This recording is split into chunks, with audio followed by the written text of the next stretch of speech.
3, 2, 1. Race recap showtime. So we're recapping the race in Austria, which quite surprisingly turned out to be possibly one of the best races of the year. Maybe certainly not as much action or excitement as Baku or China, but it ended up being quite the exciting race. So let's get right into it. And obviously a big swing in the championship post this race. Sebastian Vettel now leading the championship by 1 point. And I mean, who would have thought that, right? Especially after the Friday and the Saturday. Yeah, just dominated by Mercedes. Lewis and Valtteri had fantastic. I mean, they've won every Austrian Grand Prix since the hybrid era came in 2014. So it was one of those, you kind of knew what was coming during the whole weekend, and it happened on Friday. It happened on Saturday, but boy, was the execution not there at all Sunday. Not even close. Not even. First, the cars failed. Two, their strategy was terrible. They screwed Lewis out of a win if his car didn't break down. That's some bad management. I don't know what happened with Mercedes, but it seemed like their heads were in the gutter. They had a pretty crazy Saturday night in Austria and just weren't ready for Sunday. We thought Ferrari's questionable pit strategy calling in the past, 9 races has been questionable, and then not as bad as that. I think that's the worst of the year so far. That is the worst of the year, yeah, and that's not the first time either. They had the software issue in Australia. Well, I say either that or Williams, last week or the week before, pitting on the first lap during the safety car, and their tires were just done by the end of the race. They're trying to one stop from the first. I was like, come on, guys. Yeah, but I mean, a little aggressive. They're in a class of their own, so yeah. That's true. But I mean, I think it was James Allison or something like that, who was the chief strategist at Mercedes, who I guess is making the call, and he screwed up, and then he came over the radio and he's like, "Yeah, sorry, Lewis, that was my fault, but we still got points on the table here, so keep going." Meanwhile, Lewis is like, "I'm going to slap you so hard." Well, he said too, he's like, "I want to say something." But he just didn't want to say it, I guess, over the radio. Yeah, so which makes sense. You know what that means. And then it went from bad to worse for Hamilton because, I mean, he probably could have at least salvaged a P4 maybe on the podium. Yeah. But then, lap 64, boom, there we go. Technical issue for Lewis Hamilton. And his streak of 33 races completed and finishing in the points, it's over. So I didn't realize it was that long. Yeah, 26. You know what's funny? Last time the two Mercedes both double DNF. Was it in Austria when Nico and... Oh, no, Nico. No, that wasn't Austria. Sorry, last lap, though. But you're thinking the right terms. It was Spain, 2016. Spain, okay, yeah. You know who won that race, too? Was it Max Verstappen. Wow, Max just coming in strong there.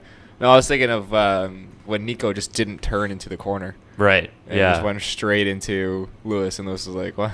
Luckily, that was on the last lap, so they kind of limped it home. But if you're another if you like your facts, here's another one. This is the first race Max Verstappen has won when Daniel Kvyat hasn't been demoted. Did we check GP2? Yeah, I don't know. What's going on with Kvyat's career? We're starting a new streak. Well, he's with Ferrari now, so he's just sort of chilling. Yeah, but did he have a practice to is he driving anywhere? I think his name is just on the team. That's it. That's it? I don't know. Maybe he got demoted in his office space or something like that, and we just don't know it. Yeah. It's the only thing I can think of. But either way, I think Verstappen's starting a new streak. When the Mercedes crash out, I win. Yeah, exactly. So yeah, really, really kind of a historical day for Mercedes. It was funny. They were like, "This is the first double DNF mechanical retirement since 1955," and I was like, "Oh boy!" They kept stats back then. That's pretty good for Mercedes, I guess. Well, considering they weren't in the sport for probably a solid 20 or 30 years, that helps out too. Give them a break, but yeah, definitely in the last 6 years. I mean, it's very rare, especially with Lewis Hamilton. He generally finishes his races, so.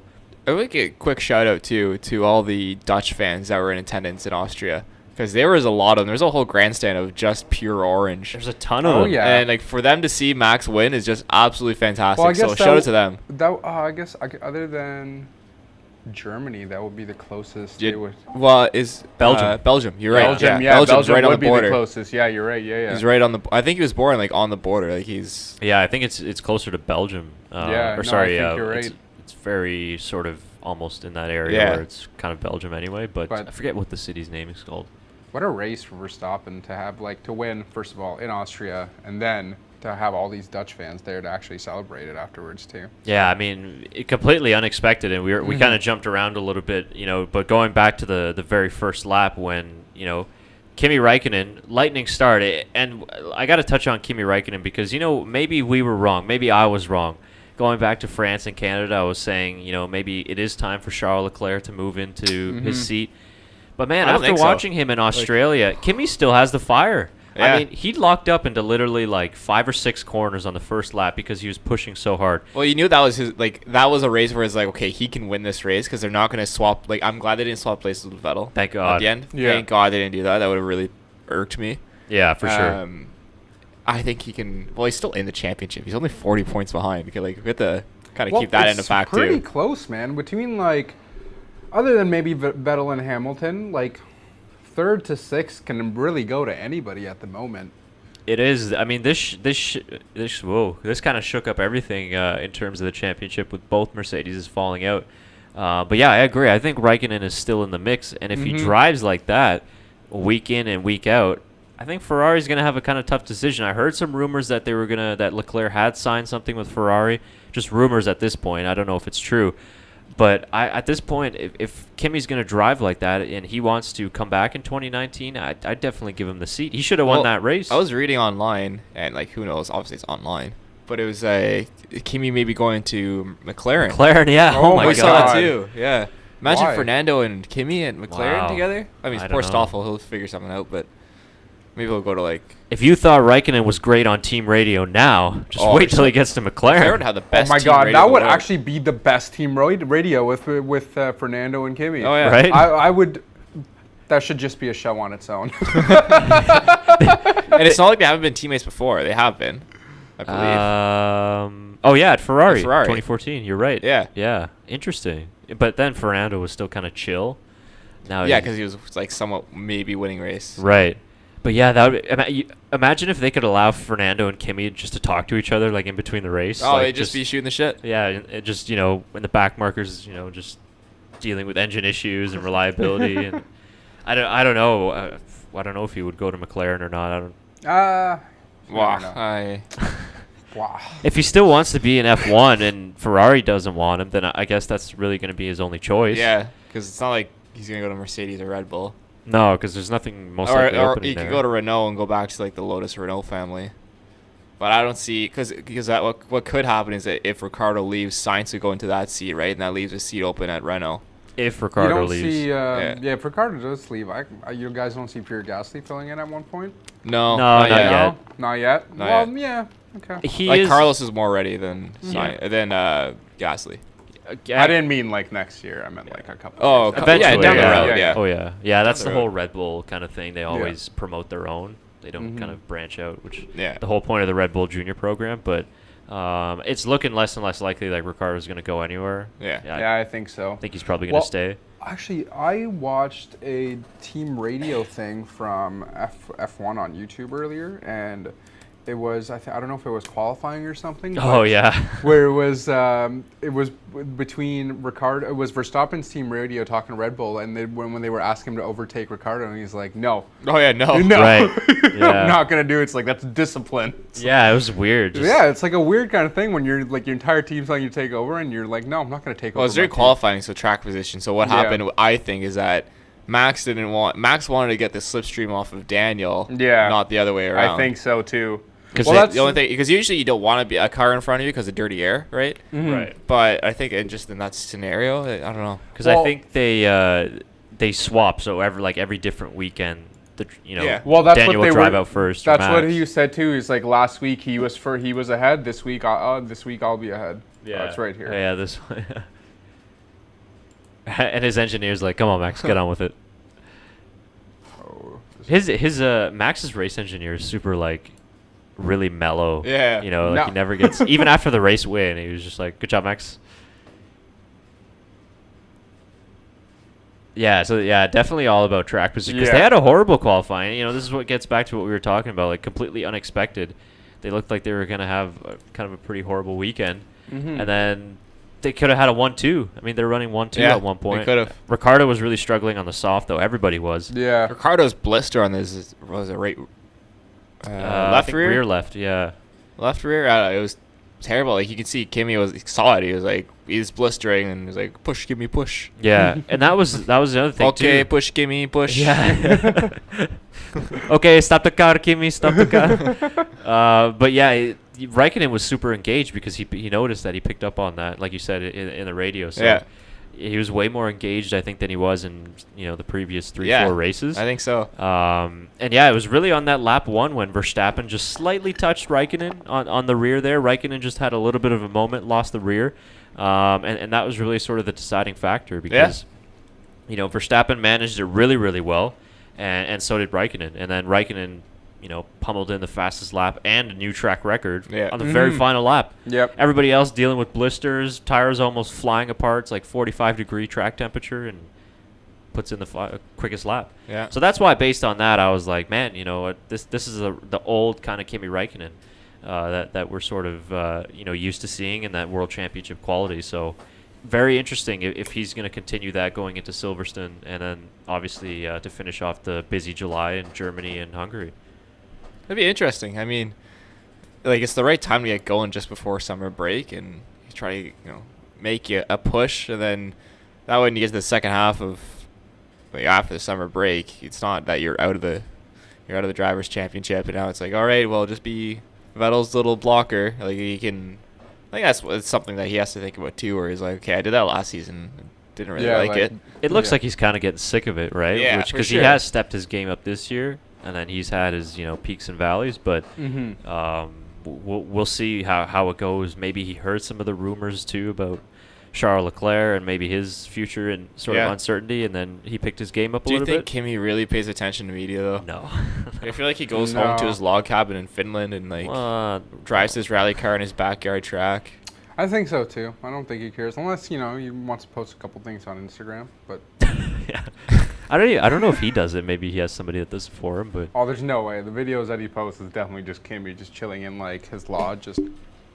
Yeah, he's getting better at it though. So yeah, but I don't know. We'll see, and we'll see what the rumors are kind of heading into the summer break with all the contract talk. And then speaking of contract talk, Daniel Ricciardo, happy belated 29th birthday to Daniel Ricciardo.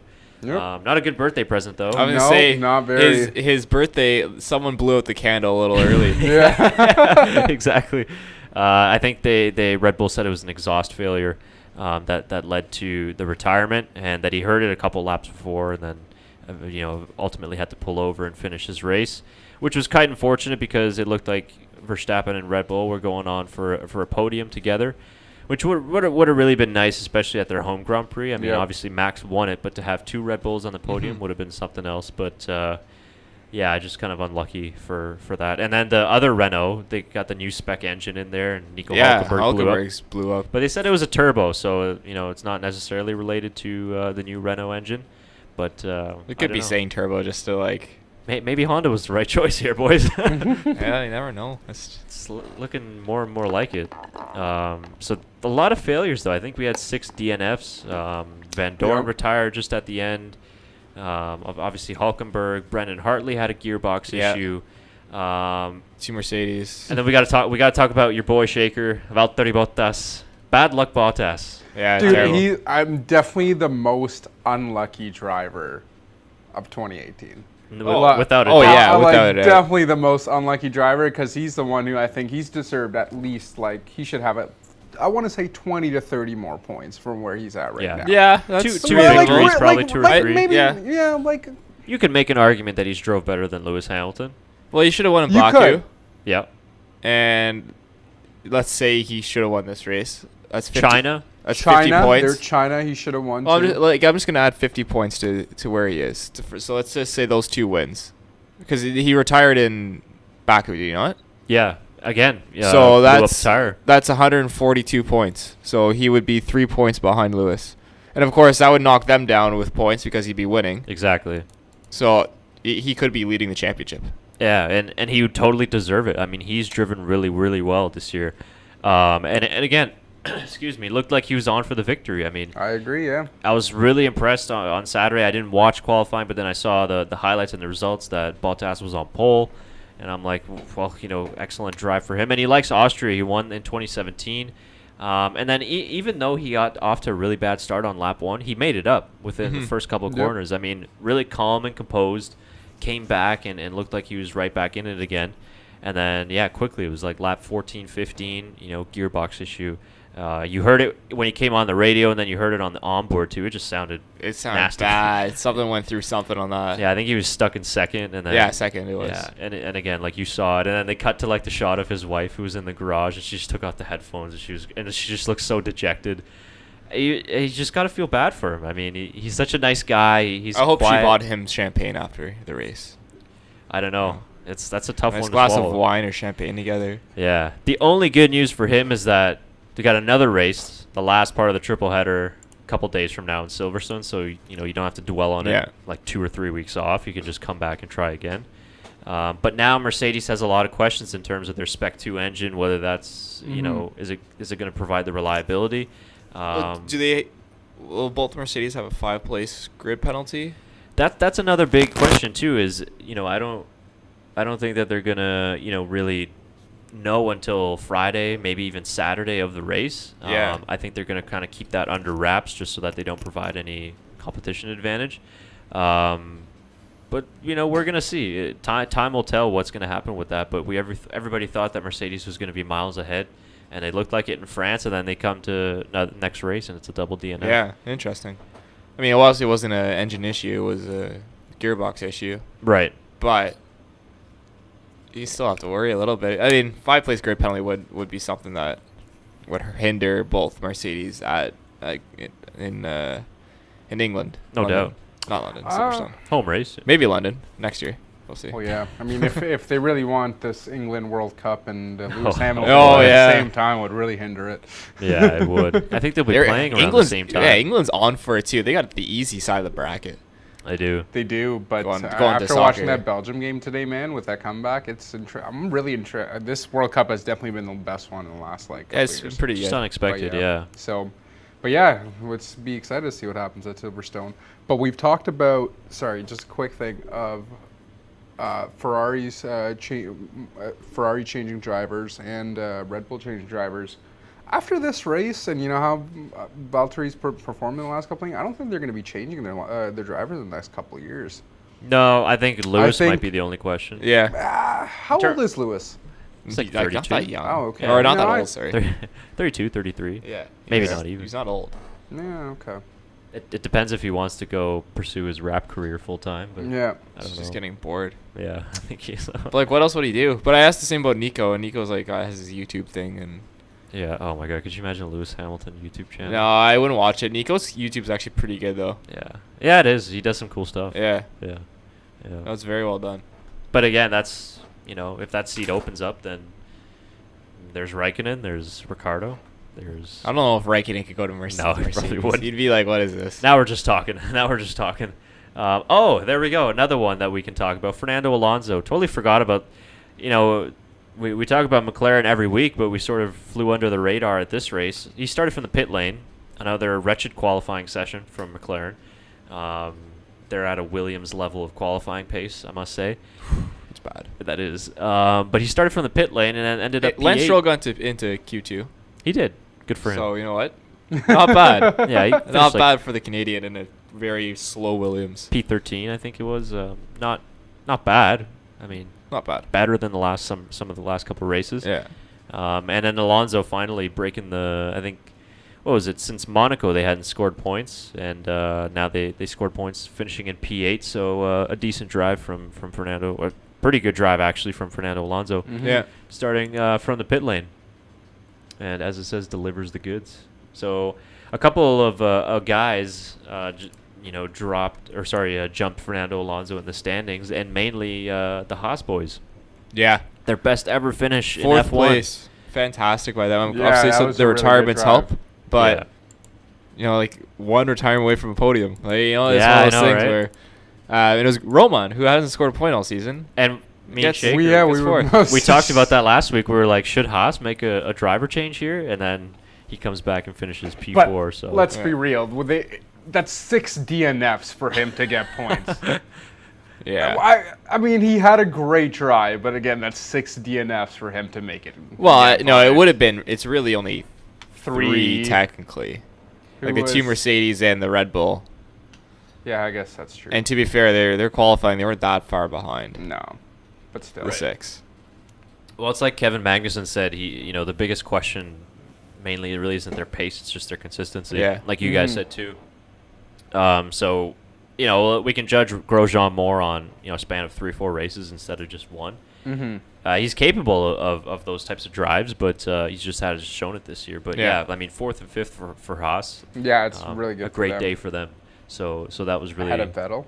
So yeah. And the top 10 too. You had 2 Saubers, 2 Force Indias, and 2 Haas, and then obviously Yeah. 2 Ferraris. So a really good day for the midfield too, especially if you're a Sauber fan.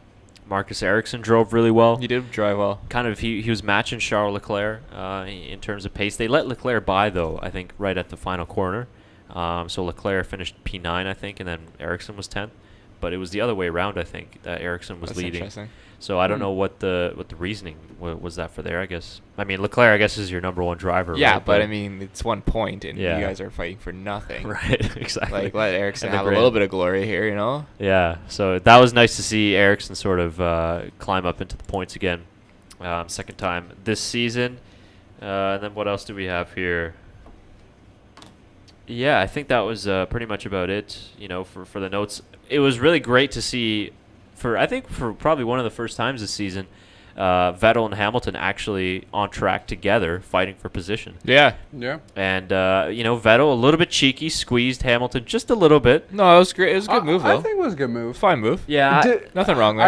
I didn't see a close-up recap of it. Did they actually touch? It looked like No, they didn't. No, they didn't. I think it was a really cheeky move. I think Tyler. I think he sort of pulled a slightly Rosberg where he just sort of Yeah, but he like, actually extra turned, inch, though. But he actually He turned. Yeah. Rosberg literally just did not turn. He was like, I'm going straight into the forest here. Yeah.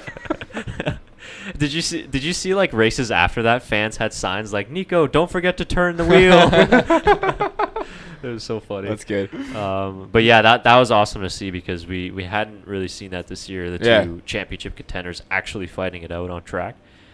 So that was good to see. And then Vettel, a nice recovery drive, had a 3-place grid penalty for blocking Sainz in qualifying, and then unexpectedly, I think for him too, finished on the podium because he had a horrible lap 1. I think he was down to like P8 after the first lap. So a good recovery drive from him, and gotta say was outperformed by his teammate all weekend. So a good weekend for Ferrari. And then I guess the one last thing we can kind of wrap on is Max Verstappen.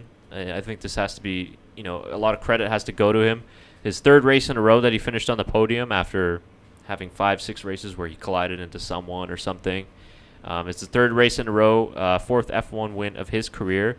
And, we were showing the championship standings. I mean, he's almost up there now. He's slightly a championship contender, I think, at this point. I mean, you just saw Mercedes had 2 double DNFs, and it bumped everybody up just a little bit. Had Verstappen not had all those incidents beforehand earlier this season, he'd be right up there. Yeah. With Ricciardo as well, argument could be made as well too. So I think we could see Verstappen fighting for the championship, maybe even this year. If this is still a long season, reliability is going to be a huge issue coming down to the stretch of the year. So if Red Bull can get that right, maybe Verstappen could be fighting for the championship or at least 2nd or 3rd. But he's up there now. We can talk about him in that sense now because that win and the double DNF for Mercedes kind of really sent those guys up ahead just a little bit. No, for sure. You're right. And I mean, there's so many what ifs in a full calendar F1 year, right? But it's nice to see. This is one of the first years that we've had all 3 top teams really fighting it out and being close and relevant, and it's exciting. I mean, this is the first time I think ever in the first 9 races that the top 3 teams have won 3 races each. That's correct. Yep. That's fantastic for F1. This is what F1 Extraordinary. needs. That's what makes this so exciting this year, and how it has so much. You want to watch the next race. You're hooked on it because you don't really know who's going to win, and there were usually exciting races. We only had 1 or 2 sleepers this year, which is also above average. And it's normal. I mean, that's sort of been like that throughout the whole history of the sport. Yeah. You get those boring races. But yeah, I completely agree. It's we can't really call it. We've got our championship favorites, of course, but you're still not really sure what could happen. Yeah. With this 3-engine over 21 races sort of limit, that's a big question mark, I think, as we get to, sort of race 14, 15. But yeah, I mean, now I want to know how many grid penalties are going to be handed out in Abu Dhabi. yeah. How many? Before that, Is Lance Stroll say he does his engines are fine? Is Lance Stroll going to start P4 because everyone else just has engine penalties? Oh, yeah, right? Could you imagine that? It could happen though. Let's be honest. Yeah, I mean, and that's the thing now is Red Bull have had their issues, Mercedes had their issues. I feel if you're Ferrari, you're nervous because eventually, that's going to drop. The shoe's going to drop somewhere. Who hasn't had engine problems that much this year? Williams? Yeah, well, I mean, they run less power, relevant. it doesn't even Sauber? matter. Right? Sauber hasn't had any engine problems. Ferrari? Well, Ferrari, yeah. Haas? It's the Ferrari engines. Well, minus the Williams. Yeah, so you're right, though. I think everybody really except the Ferrari drivers has had some sort of an Force engine India? issue. Yeah, Esteban Ocon had one. Yeah. Ocon had one. Perez had one. Was it in France? No, No, France. Yeah, France he had an issue. Yeah. So, I don't know. I'm not saying that something will happen. Maybe Ferrari have figured out their reliability for this maybe. season. They could have, yeah. But that's going to be one thing to look out for as we move into the next few races before, the summer break. But I have to say, if you're a Mercedes fan, a lot of people were sort of like, oh, this is a huge turning point. I think if you're going to have a double DNF, and if you're Lewis Hamilton, if you're going to have a DNF, this was the race to do it. I mean, he had a 14-point lead coming into the championship, or coming into Austria, and now it's only 1 point. So this is a lot better than, let's say, Singapore last year, where Vettel, DNF'd and then Hamilton gained 25 points. Right. So I think this was the best case scenario for Hamilton because he's still within a point. It's close, and the gap isn't so large that it's a really kind of a big deficit. So I think if you're going to have a DNF, you have it now, and then it's out of the way for the rest of the season, hopefully.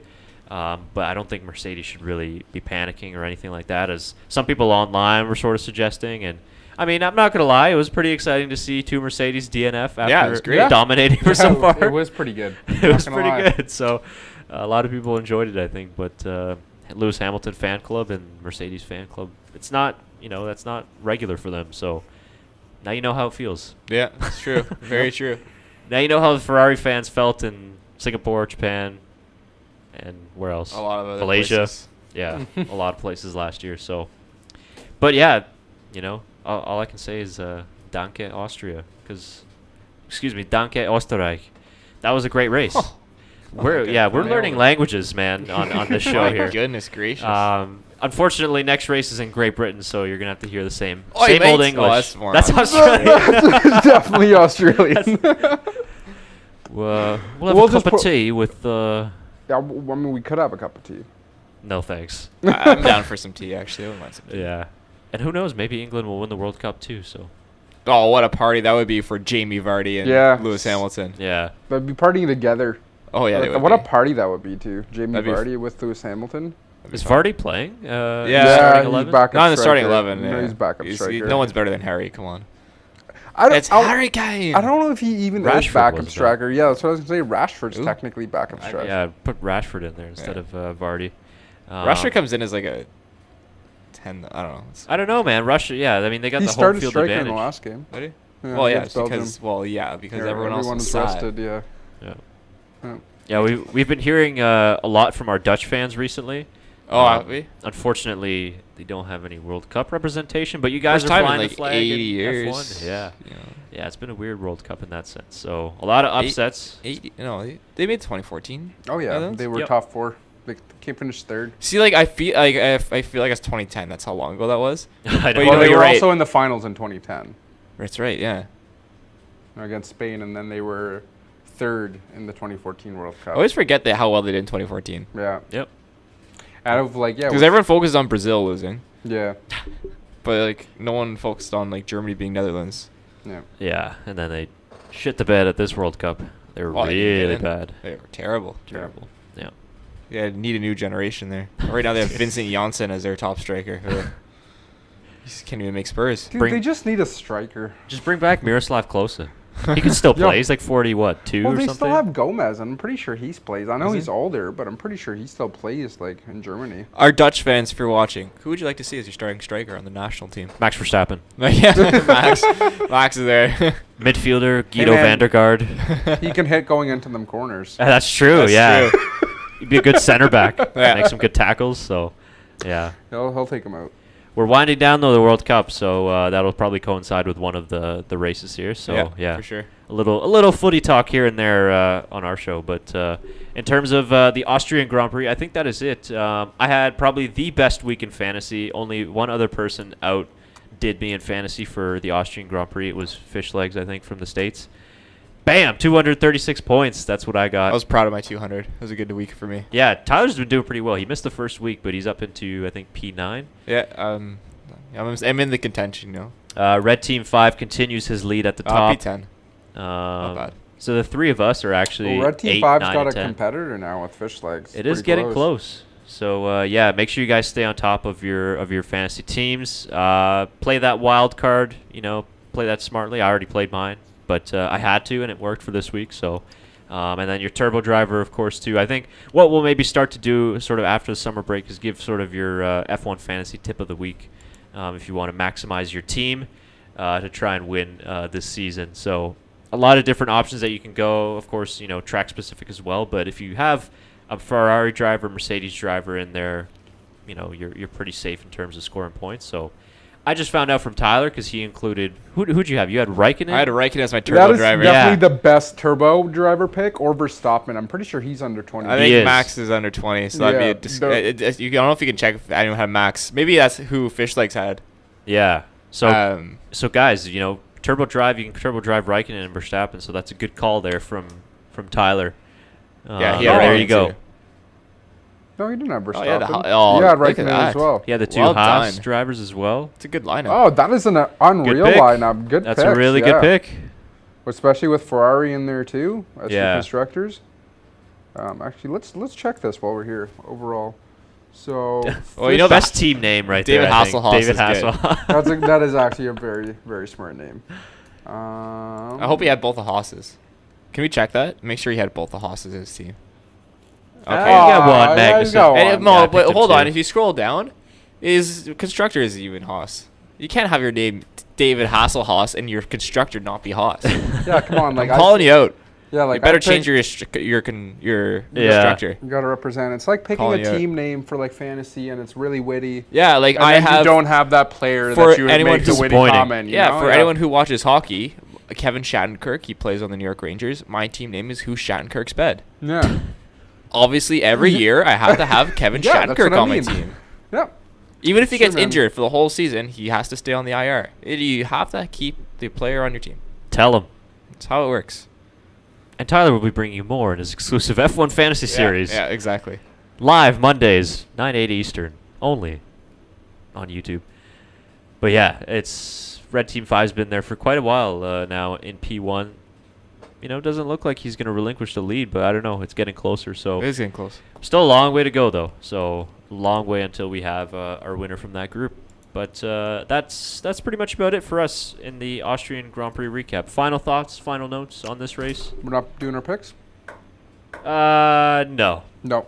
Do that in a Yeah. separate one. Yep. In our, Oh, I guess we still have to do a preview. Sorry. Getting just- ahead of ourselves. We have That's a right. preview. Yeah. It's busy, man. Yeah. This is the last one of the triple header, though, so we'll have some There's time. too many to That's preview. sports. There's too many sports going right on, now. guys. Yeah. Like it's Canada Day weekend. I was literally spent watching sports like most of the day. Yeah. Qualifying, World Cup. So it's It's busy. nice, though. Busy weekend for you. Yeah. Yeah. Take advantage of it, ladies and gentlemen. You don't get a lot of these. That's right. As always, hit that subscribe button on our channel. Subscribers are slowly creeping up there, so we appreciate all the support. Follow us on all of our social media pages that you can find in the description below. And also comment on our video what you thought of the Austrian Grand Prix, who your picks are for 2018 World Cup final, and any other questions or Yeah, comments. Just let us know. it was also what the Dutch who they want as their striker. Right. Yeah, Yeah. I want to see the comments there. I'm Okay. curious. Definitely comment on RVP that. all the way. I- Legend. I would say Ruud van Nistelrooy. That'd Yeah, be bring my him pick. back. Yeah. Bring him back. Bring him back. Vincent Janssen, for Yeah, sure. exactly. All right. Until next time, thanks for joining us, and enjoy the Silverstone GP coming in a couple of days' time. Until then, bye for now.